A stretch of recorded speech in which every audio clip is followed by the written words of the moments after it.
우리말 옛 격언에도 보면요, 사람을 그릇에 빗대어서 이렇게 표현하는 말들이 있는 것을 알 수가 있습니다.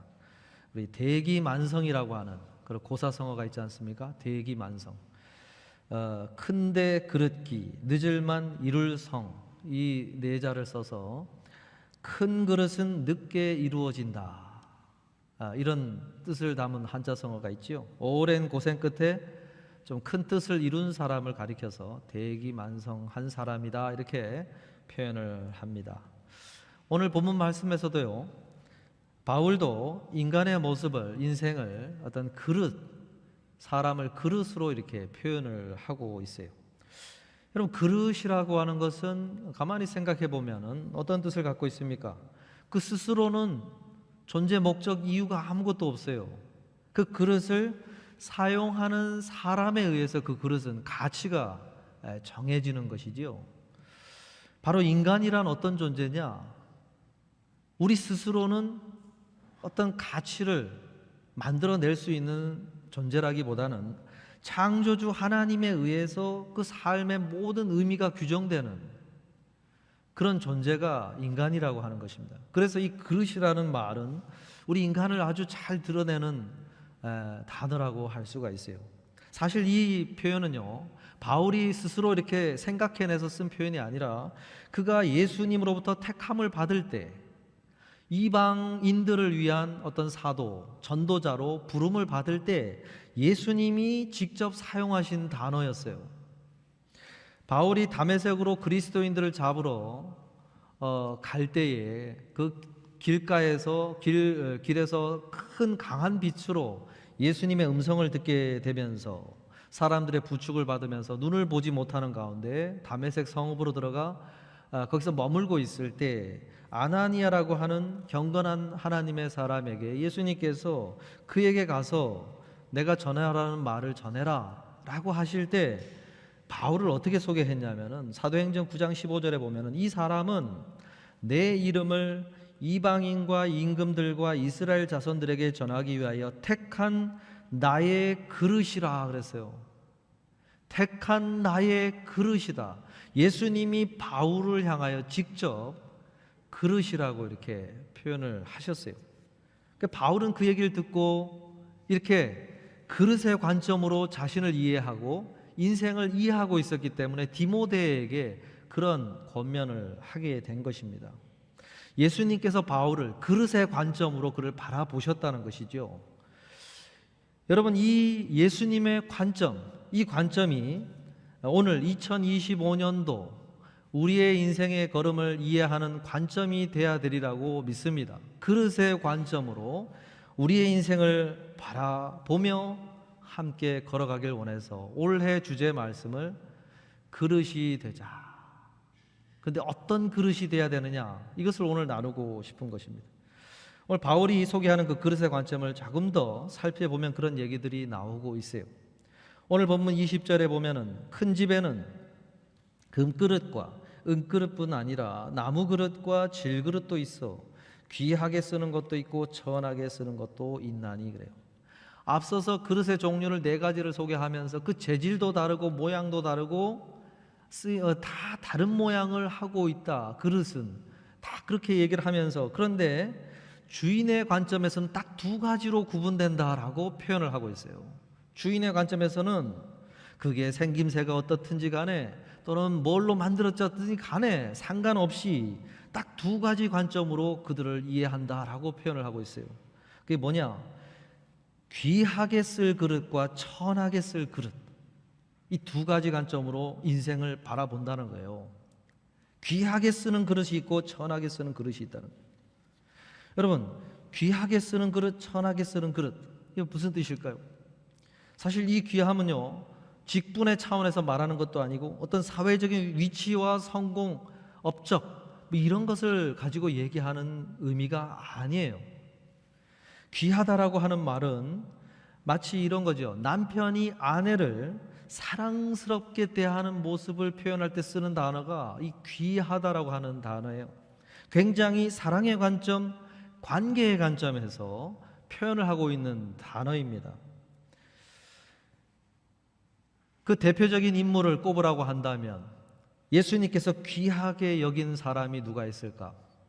사도 요한을 꼽을 수가 있어요. 사도 요한은 요한복음에서 자신을 어떻게 표현하냐면 예수께서 사랑하시는 제자라고 표현을 해요. 자기를 예수께서 사랑하시는 제자.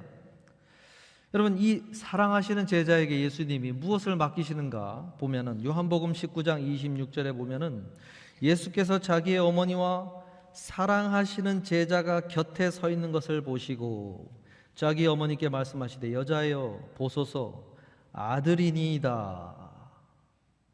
사랑하시는 제자 요한이 십자가 위에 앞에서 서 있었지 않습니까?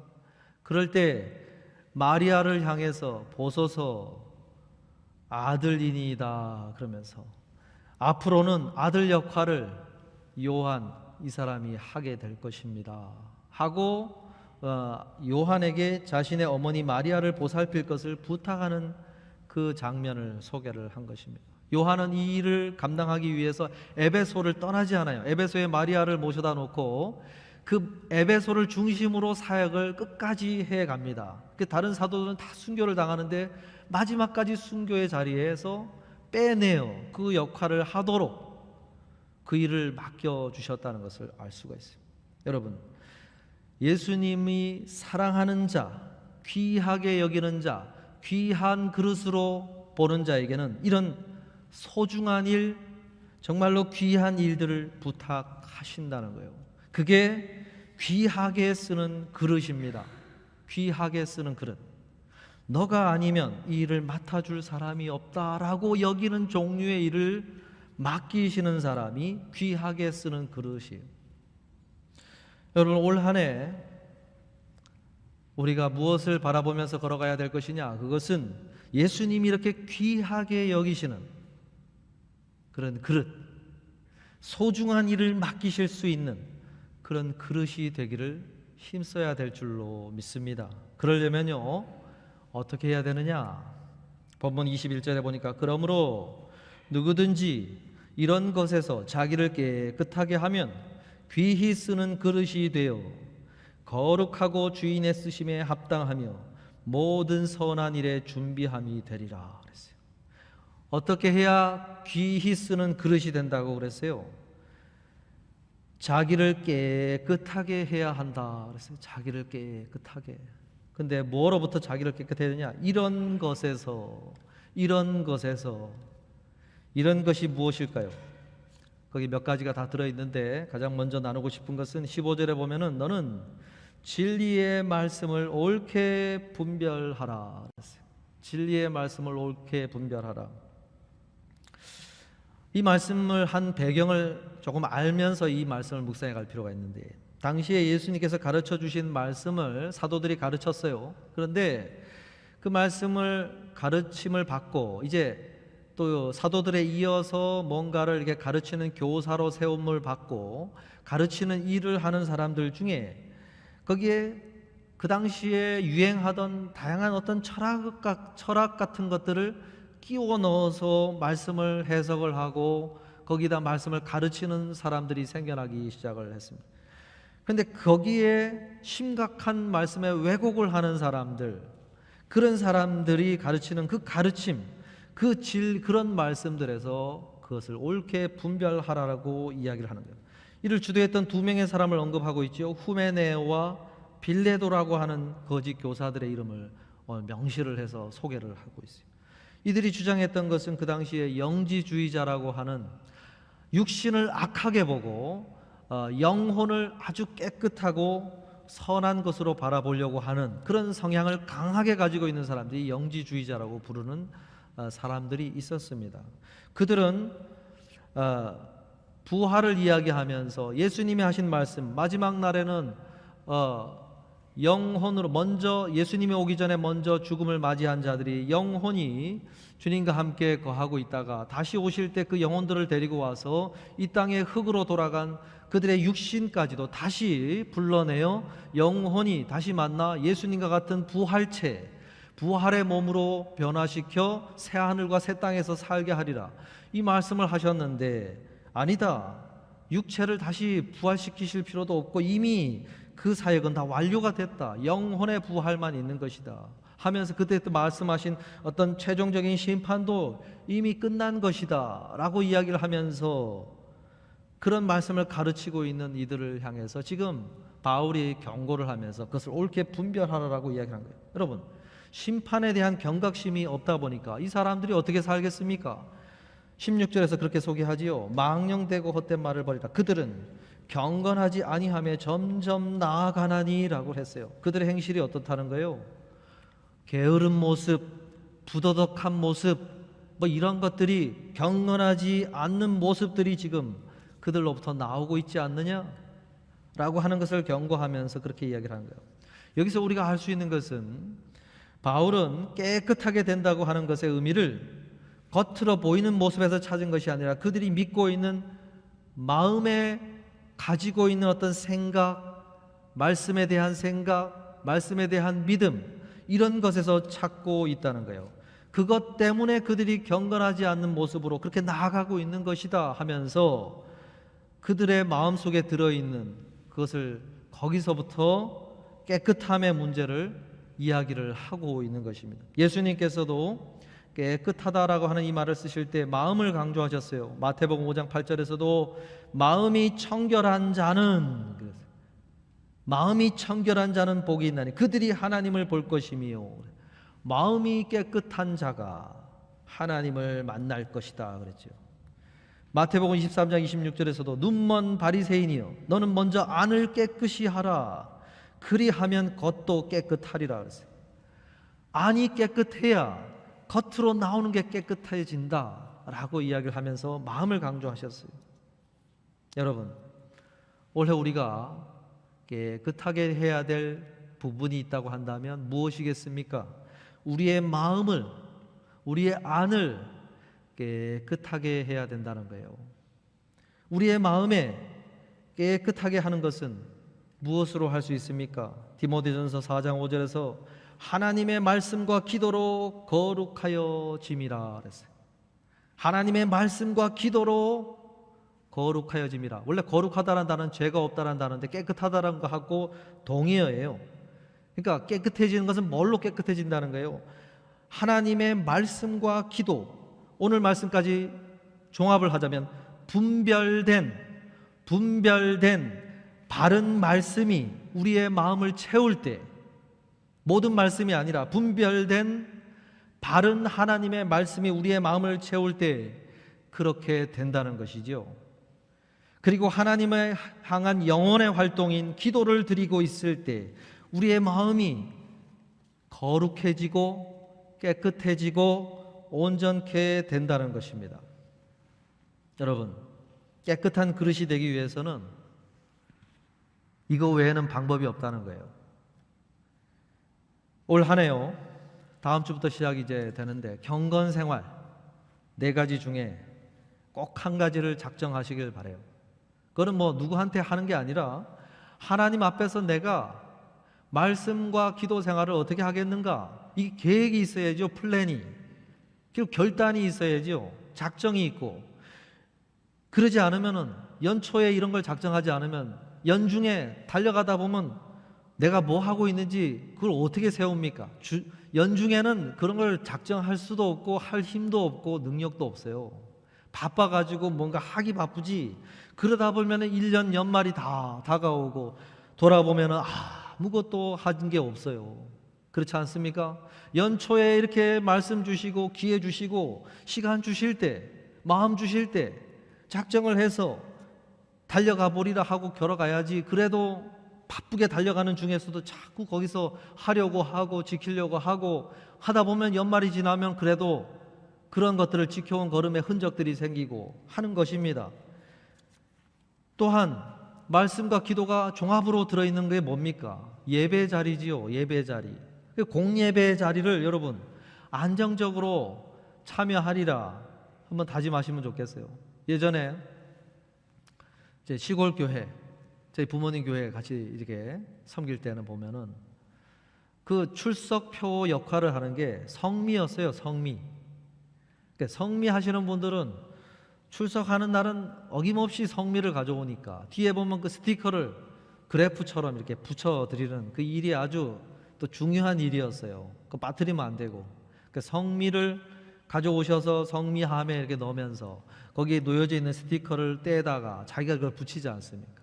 그렇게 해가지고 1년간 그 성미 작정한 거를 다 지키고 그 성미를 가져다가 친교를 또 하면서 이렇게 지나는 그런 옛날 한국교회 모습이 있었는데, 그런 걸 보면은 또 다 하나님 앞에서 작정한 것을 지켜가는 모습이 나오지요. 요즘 출석표 하는 데가 없어요. 저희 교회도 그런 걸 안 합니다. 그런데 하나님 앞에서 그런 것은 개인적으로 하나님 앞에 도장을 찍고 하나님, 주님, 저 오늘 또 나왔어요 하고는 그렇게 고백하고 돌아가는 걸음, 주님 앞에서 기도함으로 그것을 도장을 찍고 걸어가는 거죠. 이런 공예배 생활을 안정적으로 참여하신다면 그래도 말씀도 듣고 기도도 하면서 우리의 마음이 좀 그래도 자꾸 새로워지는 은혜를 또 누리면서 가게 되는 것이죠. 올해는 목요 기도회를 이제 기도팀에게 넘기고 목요 예배를 이제 드리려고 합니다. 그 목요 예배 때는 뭐 신구약 파노라마라든지 큐티 세미나라 이런 것들을 다른 시간으로 해서 참여를 못 하시니까 그 목요 예배를 중심으로 그런 걸 진행을 할 거예요. 그래서 목요 예배만 참여를 하셔도 그런 기본 양육 프로그램을 다 하실 수 있도록 하려고 합니다. 그런 자리를 통해서 우리의 마음에 분별된 바른 말씀을 갖고 그 다음에 기도하는 시간 갖고 하면서 또 이렇게 52주를 걸어간다고 하면 그것도 그 속에서 그런 은혜를 누릴 수가 있죠. 여러분, 근데 꼭 하나 기억하실 것은 단순히 그런 활동들에 참여하고 갖는다고 해서 자동적으로 깨끗해지는 은혜가 주어지는 게 아니에요. 디모데전서 아까 읽었던 4장 5절 말씀이 뭐라고 그랬습니까? 말씀과 기도로 거룩하여 지느니라 그랬어요. 수동태로 표현을 했어요. 거룩해지는 것이지 내가 거룩함을 취하는 것이 아니라고 했어요. 그건 무슨 말이냐? 그것은 은혜의 차원에서 주어지는 것이지 거기에 참여한다고 무조건 되어지는 어떤 것이 아니라는 거예요.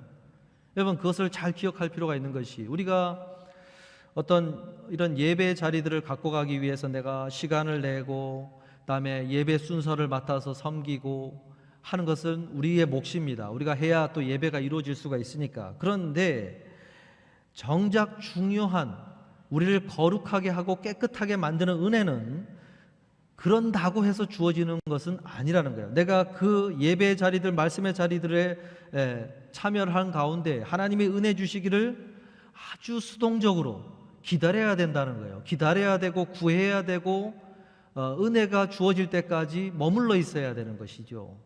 그렇게 해서 하나님의 은혜 주시면 주어지는 거예요. 그 활동은 우리가 할 수가 없어요. 철저하게 그건 수동적이에요. 우리가 뭔가 해낼 수 있는 것이 아닙니다, 은혜는.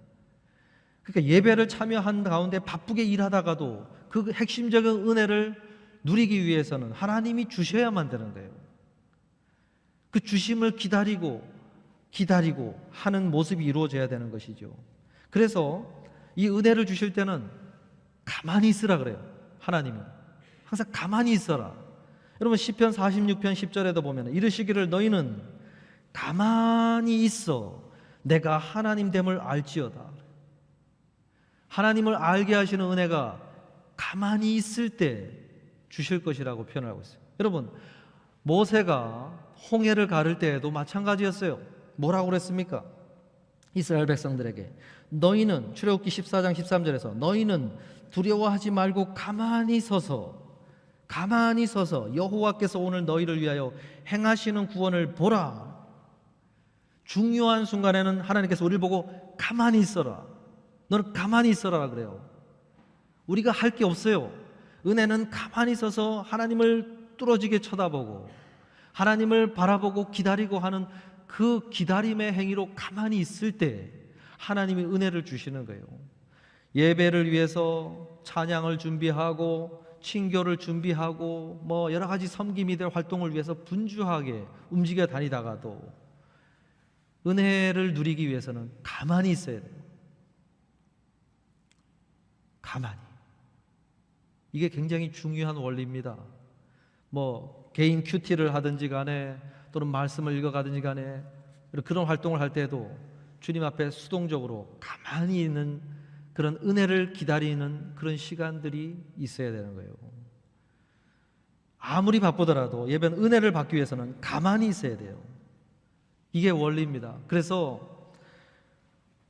오늘 이런 한 해 동안 말씀의 개인 경건 생활을 작정하시고 또 여러 가지 예배에 참여하리라 결단을 하셨으면 그 자리를 열심히 시간을 내기 위해서 애쓰시고 준비하시고 그 다음에 참여를 하신 가운데서도 하나님의 은혜를 주시기 위해서 우리가 마음에 그런 편함으로 또 하는 기다림으로 사모함으로 설 수 있도록 열심히 그러한 가만히 서는 자리들로 참여를 하신다면은 하나님이 은혜 주시면 거룩해지는 거예요. 여러분 뭐 술, 담배 하지 마라, 흡연하지 마라 이 하지 말라고 됩니까? 자연스럽게 하기 싫어지는 마음이 성령 안에서 주어질 때 그게 되는 거예요. 모든 게 그렇습니다. 그런 마음을 주셔야만 왠지 내가 하고 싶지 않아지고, 왜냐하면 더 하나님 주시는 은혜를 더 사모하는 마음이 더 커지고 생기고, 그러면 그렇게 하게 되는 거예요. 그렇게 하게 되는 것이지 뭐 의지적으로 어떻게 한다고 될 문제가 아니에요. 마찬가지로 은혜라는 것은, 거룩하게 되는 것은요, 자꾸 하나님 앞에 기도하고 싶고 말씀 깨달은 대로 순종하고 싶고 말씀을 가까이 하고 싶어 하는 것도 은혜 주셔야 되는 마음이 생겨야 되는 거예요. 그게 좋고 기쁘고 하는 것이 억지로 되는 문제가 아닙니다. 그러려면은요, 너는 가만히 있어라. 막 허겁지겁 나왔는데 그때 스탑하고 가만히 있는 그런 은혜를 기다리는 자세와 태도가 되어서 그렇게 있을 때 하나님이 은혜 주시면 마음에 감동함이 생기고 마음이 뭉클해지고 은혜가 생기고 눈물이 나게 되고 기쁨이 생기고 감사가 나오고 찬양이 절로 나오고 하는 은혜를 누리고 다시 삶으로 돌아가야 그런 삶의 걸음 속에서도 그런 마음을 유지할 수가 있는 것입니다. 사랑하는 성도들, 올 한 해 그렇게 걸어가실 수 있기를 바랍니다. 작정하시길 바라요.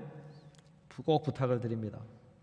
그리고 디모데 오늘 본문, 근데 이제 14절에 보니까 꼭 14절과 16절에 보면은 그런 시간을 가져갈 때 주의해야 될 행동들이 있다 그랬어요. 그게 뭐냐? 본문 14절에서도 너는 그들로 이 일을 기억하게 하여 말다툼을 하지 말라고 하나님 앞에서 엄히 명하라. 이는 유익이 하나도 없고 도리어 듣는 자들을 망하게 함이라. 우리가 이제 그렇게 모인 예배 자리로 모이거나 이렇게 모였을 때 성도들과의 관계 속에서 말다툼, 그것을 하지 말라라고 이야기를 하고 16절에서도 망령되고 헛된 말을 버리라 그랬어요. 망령된 말과 헛된 말을 버리라 그랬어요. 여기서요, 망령된 말이라고 하는 것의 원뜻이 하나님의 뜻을 회방하는 말을 말하는 거예요. 망령된 말은 회방하는 말, 그리고 성도의 그 거룩한 상태를, 거룩한 마음의 상태를 방해하고 무너뜨리게 만드는 말, 이게 망령된 말이에요. 우리가 모였을 때요, 그런 망령된 말을 버리라, 하지 않도록 주의하라라고 이야기해요. 헛된 말은요, 무슨 말이냐면 안에 내용물이 하나도 없는 말, 빈 말. 무슨 비였다는 것입니까? 하나님의 진리를 드러내거나 성도들에게 서로 유익을 줄 수 있는 아무런 유익이 없는 말, 이런 말을 하지 않도록 주의하라 그랬어요. 여러분, 우리가 깨끗한 그릇을 유지해 가기 위해서 모여서 예배를 이루고 예배를 드리면서 은혜를 누리고 그걸 유지해 가려면요, 성도들 간에 그 모인 자리에서 나누는 말이 굉장히 중요하다는 것을 여러분 강조를 하고 있는 것입니다.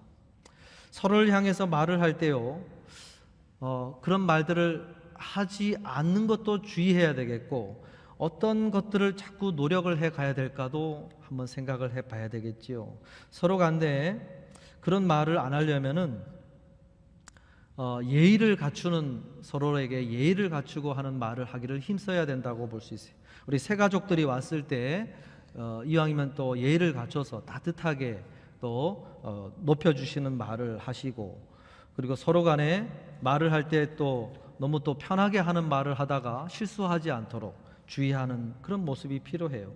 그래서 교회 안에서 사용하는 그런 호칭들에 대한 가이드라인을 성경에 해주고 있지 않습니까? 우리 성도라는 말, 성도님, 이 성도라는 말로 서로를 부르라고 이렇게 성경이 권하고 있는 이유는 그 성도라는 말은 원뜻이 하기오스라는 말이 쓰였는데 그것은 거룩한 자라고 하는 뜻이에요. 거룩한 자. 이 말을 성령 하나님을 가리킬 때도 동일한 단어를 씁니다. 그 말인즉슨 무슨 말이냐면 우리가 바라보고 대하고 있는 성도는 그 안에 성령님이 함께 하시고 내주하는 사람을 가리키는 말이에요. 성도라는 말이. 그 말인즉슨 우리가 말을 건넬 때 그 말을 그 안에 계시는 성령님이 듣고 있다고 하는 것을 늘 의식하고 그 사람을 대하라 라고 하는 뜻을 가지고 있어요. 그렇지 않습니까? 내가 하는 말을 그 안에 계신 성령님이 듣고 있다. 그러면은 당연히 우리가 그 성령님 앞에서 올바른 말을 하려고 힘쓰게 되겠지요.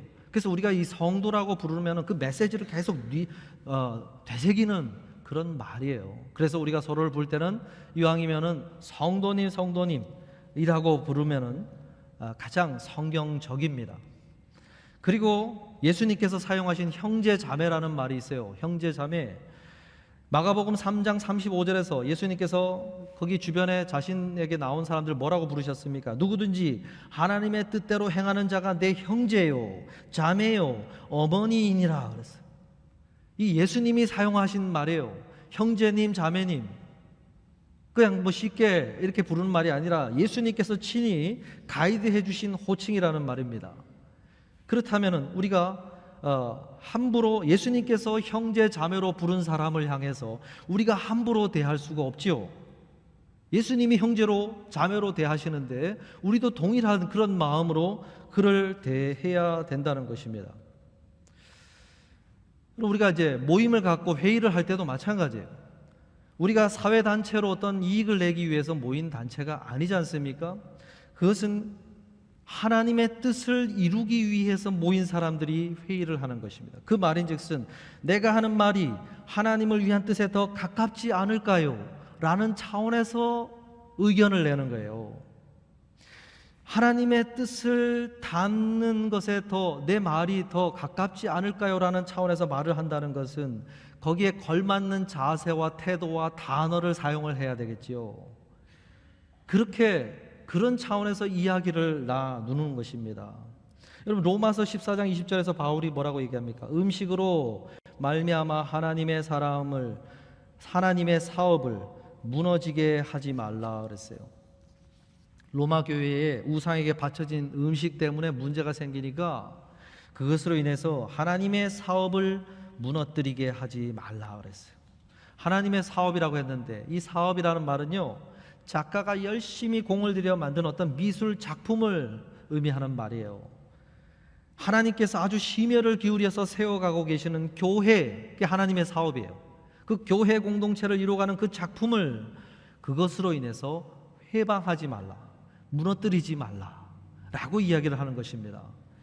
그러니까 우리가 어떤 회의를 할 때에도 그것을 하는 것을 굉장히 조심스럽게 그러한 것에 맞는 그런 언어를 사용을 해야 된다는 것이죠. 사랑하는 성도 여러분, 이것을 조심해라. 우리가 마음을 깨끗하는 데 있어서 이것이 가장 걸림돌이 되고 문제가 될 수 있다라고 이야기했어요. 사랑하는 성도 여러분, 이것들 우리가 유념해 가면서 올 한 해는 관계에서의 어떤 언어 생활, 그리고 그런 것에 주의하면서 마음을 깨끗하게 하는 말씀과 기도의 활동에 전념하셔서 우리가 하나님 앞에, 주님 앞에 깨끗한 그릇으로 된다면 요한에게 맡기시는 그런 소중한 일들을 우리에게 맡겨주시는 그런 일들이 있어서 정말로 하나님 앞에 올 한 해를 지나면서 감사의 제목들, 또 고백할 수 있는 기쁨의 그런 내용들이 우리 안에 풍성하리라고 믿습니다. 우리 모두 그러한 걸음을 걸어가시는 저와 여러분 되시기를 주님의 이름으로 축복합니다.